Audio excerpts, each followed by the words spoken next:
Asam senira. Ohiri seasoning powder. You want beef, shrimp, noodles, any dia keke. Anusu de aduane me shon me den. Ubedie dibio. Enti obapa. Ohiri spices abama yen. Aduane no aye de efise. Ne die nenso. Aye de. Ohiri spices. Dey. E we dwa wodromu. Eto phone for 020-780-5398 and 0244-525908. FDA Aji Edwin Kratui Atum. Yama etiefuo nyina akwaba afe yenyebrei na yentie ensem ne mu enchiremu na yehye ensem na se afitibe na wotwenie ena akuafo ahodo a wo mu yekoko wo man Ghana mu ene wo ma yedede bebre ne nyina no wo mu pa edi akiremu se aben yi awotisu enya de se be se bosome miensanie no wo mu kokko a wato no watwia wo mu ka eno nam so ena enu Ghana mampanyin His Excellency John Dramani Mahama efre cabinet meeting efrem panyinfo ne panyinfo kwotena ase kodi nkomo kwadwenwene kwan a wo mo fa so na kokko akuafo wo mo hawa wo mo ka no wo mo famfemu na eno ene Ghana yesika sem toafo eye yewura Dr. Keisa wato forcing ensem a wo mo kwotena ase wo cabinet na ase no wo mo de tuja no wo free centrefo nhia mu no de to centrefo animu na wone kasa yemu no en wo de tuja se aban no e de mrafoforo kra e baso eno ne Cocoa board bewa samrei wo mo behwese wo mo de bekom na hyebedwafie ama mra hyebedwafie fo atena se abobo ho na wo mo so ahwe na wo ma gi atomo na se wo mo gituma ade a samrei ba be ne se e ba behwese Ghana yekoko akuafo no se koko buo ekosoro ewa amanone a e ya ade se wo mo sika ne so no e be kosoro na emom se yati koko so ewa amanone a sa so na wo mo sika no ye bete so wo se sa be yi e ba beboa se ne e be ya akuafo ni sika da bia da yetua ma wo mo no ebetimi egene yi. A new cocoa board bill will be presented to Parliament to implement an automatic adjustment of producer price to align with movement in the world market price, exchange rate, and other key variables, and guarantees a minimum of 70% of gross FOB price to be paid to the cocoa farmer. A new financing model for cocoa purchases and related operations with associated benefit for increased processing will be introduced effective 2026-2027 crop season. The current financing model was invented as a necessity after the syndicated loan failed after 32 years of successful implementation, and it was proven not to be sustainable. In fact, it has proven not to be sustainable. The financing model is entirely dependent on a buyer's willingness to bear the financing costs and to pre-finance the purchase of cocoa. The key motivation for buyers in the previous season was the rollover contract priced at a rate of $2,661. Yeti ye Ghana ye photo samfo yewura Keisa ato forcing. Yegusua ewo panyin no asoeye na ewo sadwumadie no ase a ogusua ene omanfo etwetwe nkomo na wakere wo mo fa kwa na sempempen so eba no yenkoko ho nsensem no a akwakodu no sansem no wa mu ena wo panyin no ede nsem foforo etu agya na wakere sabre aban ne mpanyufo ehye anase wo hye nim se cocoa board wo mo behye na eye aka hodo a wode eye cocoa akuafo no behye na watuatua sasika ni nyina ede ama wo mo na so manfo beka ya be se eye November bosume de echa mu ya mu omanfo bebrenu a eye akuafo samra no en wode tu adwa sa aban ne mpanyufo sika bia na wo hye ni mu fa won cocoa ho nsam so no wo nsankan ye ebinu mu kire mu a be se bosume 9 nie na wo mo nsa enka wo musika enu nti we yakwakoye asemda efri asoye hye sika sam so entotoye. A careful review of the cocoa sector over the last 8 years revealed gross mismanagement, which requires immediate and comprehensive reforms to address the challenges in the sector. Cabinet has therefore decided on the following reforms to guarantee a fair price to the cocoa farmer, secure the financial viability of the cocoa sector, and ensure the long-term sustainability of the cocoa industry. To bring relief to unpaid cocoa farmers, Cabinet has accordingly directed the Ghana Cocoa Board to commence immediate repayment of all affected cocoa farmers. Na wopanya wotini ni eye waswafo wanu na hwe yen sikasam so entoto ya Dr. Kesel Atofosen na nanu si ya pe ene ebopini wopanyina ne din ene Abraham Kwaku Adusei wono ena ye overall best farmer ema fimpim yenu ni aduonu enum afenso wasanso eye 2013 national cocoa farmer wono kroya sanso ye 2022 national best crop farmer yene no twetwe nkomo ebisa ne se aso ensamu apanyidi ato adwa no wogye ne sen eyade ebeboa ana se sen ena mogye no ne no so wode nsam sei ena tuja Oh, yeah, when you say a man penny, and on a cassa, only to sign a bonus, a best settle, ama obia. A kumaton, who are reshaped the GDC a Bayajumasa. His answer. Oma paniba ye nyuma anane sama wakanyina eye juma nti binsani awaka nso ebe juma nti enyina edo pepa e twense yebehu se omtutuye no paso megidi se nimi famudie megidi se omampani ene na ban won da akuafo sisanse onnim se akua no e Facebook e magana nti omun na da akuafo na meka se e ba omzumadi a omudie nyina yehu se Nucledio into Akan, a bay na you say well cocoa price no a coffee. It is definitely a very affected a nunti and a cofa, say or how cacray about years. Na answer no man be yeno, as a beer to me de Nehoba for their cacra, and son a beer to me. And to say Abbasia is use a yadia, a bano, a yawn, and it a horse, ye book your fortune more than and I say ye my watch na bibi na aba na akopasa. Way aye ora Abraham Kwaku Adusei waye overall best farmer Emma 2025 2013 national cocoa farmer wanukroya sanso ye 2022 national best crop farmer. Na yetwa kasia boneso ana ye ni chiremo ewo enwomesua na so ye nene enwomesua na so ye e de krata aba mountain so a krata ni mu nsem a ye kanyina ne se so afo a wo hwe enwomesua ho nsem so na afen so no deputy minister Emma communication and digital technology ye Yewura Haruna Idrusu wono na ye enwomesua so afo na afe Mohammed Adam Suparu a wono so no ye deputy minister for communication and digital technology no enano pay wo makwa konya kwanhia ewo bogatanga tomu kwantempo ne so na manebon echirem ani esempanyifo emienu eyade se na ko wo kwa kodi dwumadie bi ewo bogatanga eni tomu na wo mo dwumadie na wo mo kwa kodie no nkwanhia no krata ni chirem a enya wo mo nko a ena wo mo konya nkwanhia no afoforo na eka wo mo ho so ana se wo mo ana wo mo ne wo mo kwa kodi dwumadie no mo so ka ho bia wo mo so wo mo ka nkwanhia no ho bia na wo mu dwumadi ana wo mu kwa akodie no ene se ukokopie mu ewo Tomu College of Education na afi Jahan College of Education ni nyina ewo Upper West Mantem ni mu ana kire se wo mu ehye wo mu emfie aduanan afasha na kampanyinfo yi wo mu de wo mu ni monyam ekwa akota adwumadi yachi na fofi anto ata empanyinfo emienu edikohia wo mu kwanhia amane bo no echire mu ampanyinfo yade se nkwanhia ne de wo mu kohia ne nso se si aye kasa yi yade se wo mu ho ye na wo mo je ayarehwe na eno ena aso ye ahwe nwomesua ho nsem so no wo mo de aseda kokurugu pa ema emergency ena afi wo mo sa de aseda ma pomudin adwumayefo ene wo manfo ahodo a no mo ho wo mra asem ni si ye no na sakratai woni pa ne nsa ehyasie eye Hasmin Mohammed wo no ene ye press secretary ema enwomesua na so ye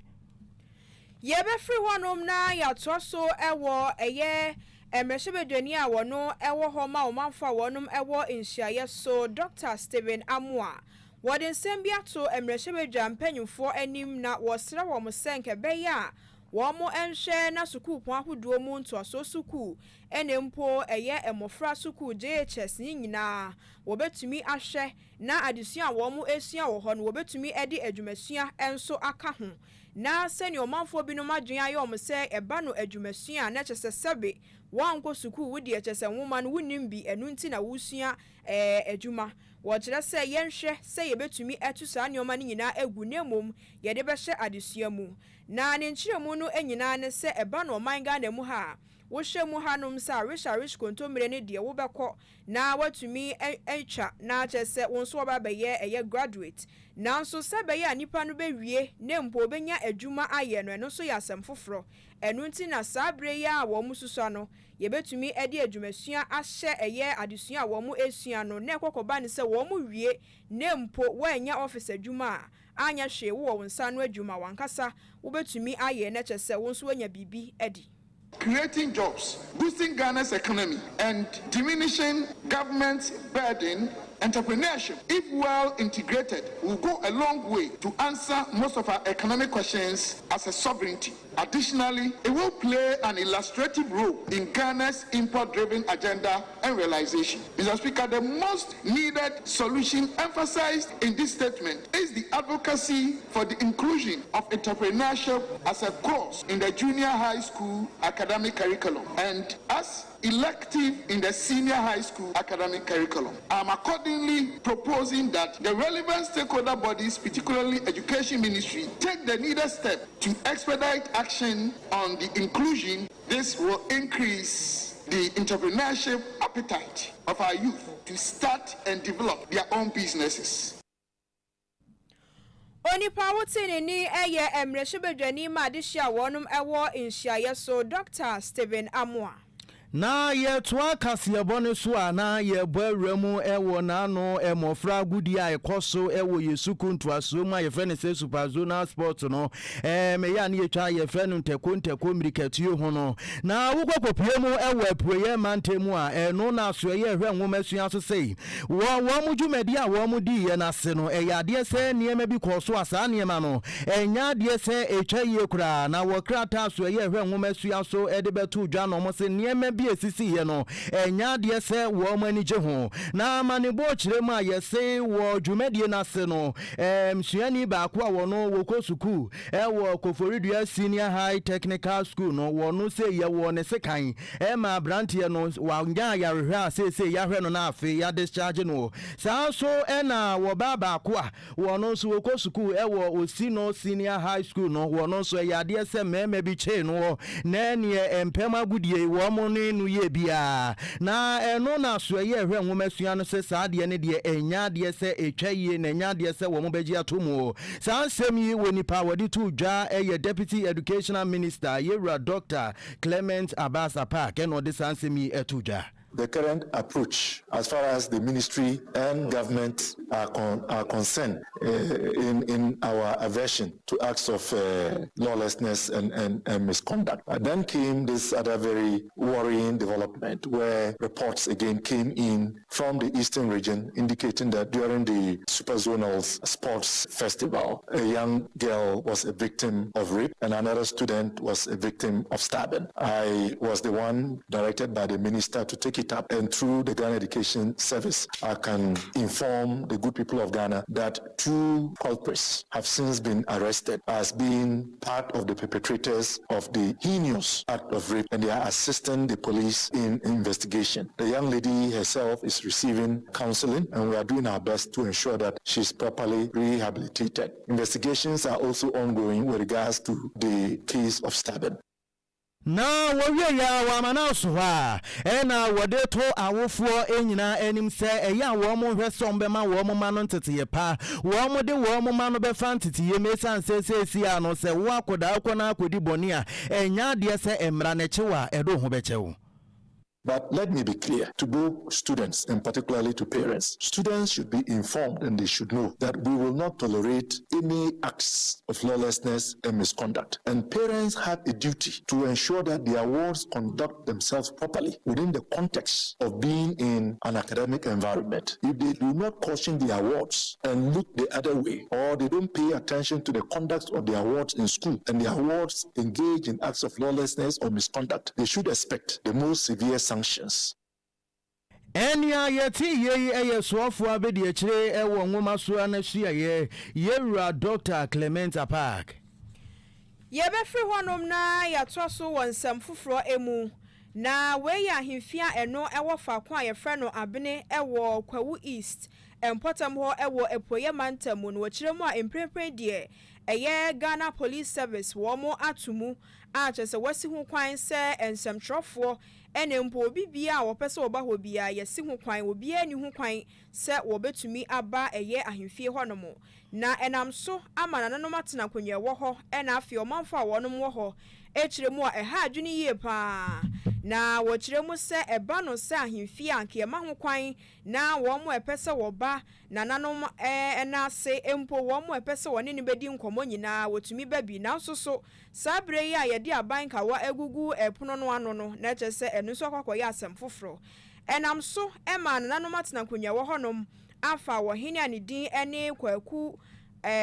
ankase a wono kro ya sanso eye ba mu hene ema omanfo a wonum ewo kwawu traditional area nana intim sapontoso mienu ena wo kire se saniye anase suban a ekoso won importem ne ha ne yie pant wo besere aban a etusui ene mpo ensemtrofo ena posifo wonum eka bi ewo mu se wo mu forma no entum bi esanse ba ne sen ena himfie nso yede aban krado ebetum the Savio and for the Omanya on the Jumadia Cosmo Mbefe, no more Bondavi. The President Murmuria, Omanya, the Omama. Savio say, I dear Munya, when you were him, you are Cohesania Haya, Yaraho. When you know, Adana Quay, Adan who be brave, I started cracking, the Diane Pantanamudia, or Wanadan, who, however, the high papa, cousin Haya, a uniform, a Yaquasibu, dear, you too, and on one number of one to way and this in and Mam Honaboy Abnaso, and I'm here to design a Tedia, while you're in this in the NDC4 na wa ban mu nti omonia himfie ni ko ma no nti minim se enu ma asem o ka kire aban eye NDC aban ya teso ni na mo beto himfie no sa na mehunu no kore minim se NDC aban onim ho bi ze die esi nyina aban nim se bibi sa e koso kwa ha ze sabio efiri kwa ha e konkran enwa ze efiri ha e koboko ere ne boko de won se mo de omutimi ti se e koso na kwa de de koso do aban se won ye mesra aban ese na dawroma ko wa himfie no enya kwasi bu odi dia e kwa man dia titiri ye na nanom a idi ade wo ha ye na himfie ne ye de ne kwa man ndi ze be na mo nipa ba akopeso am so mato ahimfie ni mu nti mo bi ankwa ahimfie ho de a nya sra ban se enko yie na ansohwa na sanso epem so ekwo nanim de nsam foforo etueja na wo kire se eba no se wo musi ho kwan se nsamtrofo ene mpo na nanom atena konye wo honom wo mo emma himfie honom a eno na wo beti na obi akwakogina baabi ene de wonte ye de wo hu ye kora na kyese wodi ho adanse wo keka ensam wa enimu esanse yato eye sa himfie honom esese wo mo ba na obehia na asem bi e wo ho bia wo mo eka firi ho nti wo besere empanyufo enhwe entu so anamon ko wa hin kuro nyina ni abele na be ya reko se ko wa bele ahimfie ye kwa man nyina apolisifu atum ye be sere kwa man ye nka ye nyina ho mbom ne moa na hawo nti ana madekode ama ya to ahimfie mu no ye be sere mo meboa na nanom na ye nko esanye abele ni nsi ho ye gitum se anamon no a apolisifu tu ye no enso ni evize ko ha no entokwa ni ha ana sa bele ha ntokwa wa ha ene ya kase ni aban ebam na obehwe no abebo ban ama sa ha na ewo ho na eden etueka ze ye kase okukura yesi ntokwa gina mu asojafo ni kurumafo de kunukura na himfie yentumu abeka mesi ko wa himfie a ba ha nsa nkrofo mu ba ha nei ohwe machi a himfie ni mu na misi no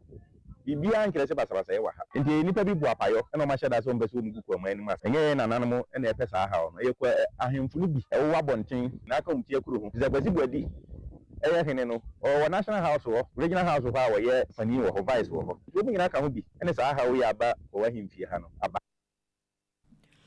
Onipa wotini ni eye wo hene edema kwawu ankase ya wonukre ya sanso ye ba mu hene edema kwawu traditional area nana intim sampon a wotoso mienu na ye ka ye tiefo nyina se wasogusu a wutie Pent Radio enwumre no num ne fakase ebo e wo Pent Radio 100.1 so na ye to akase ebo ne so a Techiman South emrahye bedwani honorable Martin James Akosa no dia todwa se ye ne wanwa yie pa se Ghana Mampanyin Excellency John Dramani Mahama na ben yi ba so wo matimi atam sika twitwiri die be se 1.3 billion Ghana cedi ediama ankran construction company say woman family akwan ahodo enfanto bonumantemu na woni nkasa yemu na wo kire mu no wo say wa ban dada ne breso no eyade say aban no ekra drip machine bi ba ya sa drip machine no kura no ne bo aban ne de kra ye no na eye be say America sika no $178 million no no aban yi ba ye watimi agya drip machine ni nyina si wa ma drip machine yi ene emura ene mfutu fotoro na eje bono a aban yi emfa nya adwuma bia na so no wo busa se edie benti na sa drip machine ya aban dada ne kraba ye no wo ho na aban yi atimi akukuru sika ente se edi akwa private constructors ahodo se wo mo fa emeyi akwan ewo meyi mu. Yes, I did not say the chassis and say, I buy and sample and fasika. I am minimum a try European money moha. And some contract Jimun Casa contract and Congo Juquine. Because I did be a better your Condiano, the Biaba. Oka send the Biaman Biaswa. Works department engineers or Etinka contractor, Uncle for engineer, north from Fidiaco Edman, I bind the Abadada. I buy Say Fidianuku, Mansini. I try your Ghana money moha, and not even 20%. Adaya, Sika, anyhow. Say, Techima Metropolitan says, yeah, if you will be, if you didn't show Binsa, because I don't think if you didn't Yajuma, I buy your first come my. A bra, yeah, the free one if you buy no now Ebusika. Then a million, no, I had noon 500 million CDs. Afibia, Kayede Beto, Fango, now you get clear amount for Kana Benefidia Yajuma. I buy sign who of bought contractors pa 1.3 billion CDs. Na watu wane nkasa yemu ena wase edom kuma wamu wamra shebejemu wamu suwama yebia se waben yisika wode ekwama kontrata fwa hudu ya 1.3 billion Ghana cedi na nka wamu beto wamu nsa afre waswafo hu yisika semsuwa na nka waba mra shebejwe fie na wababe chire wamu munienti ya bandada ne drip machines hudu wa wode ba yesi yemfenya kwano wamu eje no waho na umasa kwa kuma kontrata fwa yisika fufro na yeso wase wama yebia enyadi yesa kusi. Akoye ubomanika wabra woni da ho cause financial loss to the state because won to me enya cheche mu bia for sadia ekosi enti me kaisa na no finances about parliamentar or the budget buy oye akonya ba se bedi ho abobo asaba kwa me bi sai ne se ma wo se mo disika we ya budget imu na ya dia mo kwa ma contractors wabra ifidie ngu ana yenya no ye eno achi ma true question ma ku be yensia sabri no du se unya kwanya na obebisa minister na ida se minister ni ho nti wa ma yentimi ya no da minister be ba so a ebri nu sa na ya ka gudi egu ho fiti last year middle of last year akoswa be du na me no akasa se try minister ni be ya no ayenim but ya ko ahead sasika over 1.3 billion ye ma contract wa branka drip be yemu be ye e fa ba ko chemu miensa efa baako ne dia ye adwuma afimu ni nyina na Ghana fo yetimi asebuska wodwene ho a enye yie Enya yeti yeyi eye Techiman South emrashebejani Yera Martin eje mensa kosa na ye ka yeti efo se aha ne brebe me kwan na enwumre no num ne fa kase e boss emufo tena ase so na eso ma ye de besom no aha ne de nyina ebesie ene enwumre nsem a wote ye no de di mu akotene ebi NSA Asuyeye hwe sika semso yewura case watofo sendi ababe tudwa se aban yi de bill foforo kra ba no ba behwe koku akuafo sika semtua ho na ewo sansam kro na mu wosan so ete se aban ye nhyehyeye se enche bia we de wo masan ase kokofo a wade wo muka nyina wo behwe na wonum atuatua ene nwumre yi ensem we yi ene ensem ahodo pi na ena wote ye me kai wo se kasieboy enwumako bi adama ne so ya senem ye ne kasieboy be somo a na eye wo hene yere spices se wo pe spices papa spices a wo de aduane ne koyie wo de aduane ma wote no wo sen ase wote no wo techere mamu a ene na me kanfo wo hene yere spices na di ama wo se wo flavors no mako nwotwe enu nti aduane ben wo ba wo ye se wo pesa wo ye wo hene yire nko ade a ene na 8 flavors no ko bebi na fa bi no aduane enu nti se eye chicken na wo no a ana se ye noodles eye jollof eye fried rice eye beef eye goat shrimp ana se ye stew o hene yire se wo no de wo ni nyina bi wo kodwa so a wo benya bi sa so na me kanfo wo hene yire spices ama wo no na me kanfo wo hene yire non-dairy powdered milk so e di aka wo ho enkoda di empanyi di ukodwa so eno so no ebu amansan dwane so ene nwumre kase ebo a yede be somui na na amabo ahema na dama eno se kase ebo ni ma ye me yede be somu sa so ena brother justice wotena mfidie na chi wode ekwa abefo ntenten mfidie ne so na na amabo ahema dama ena wobobo ne no ede ma ye ene nwumre akenkanfo a mote ye nka eye me kwabena Osu Aduomi mene afia Fosuhemaa ya mamu nyina mo enitia ye jema hinewa for a minute, no grow.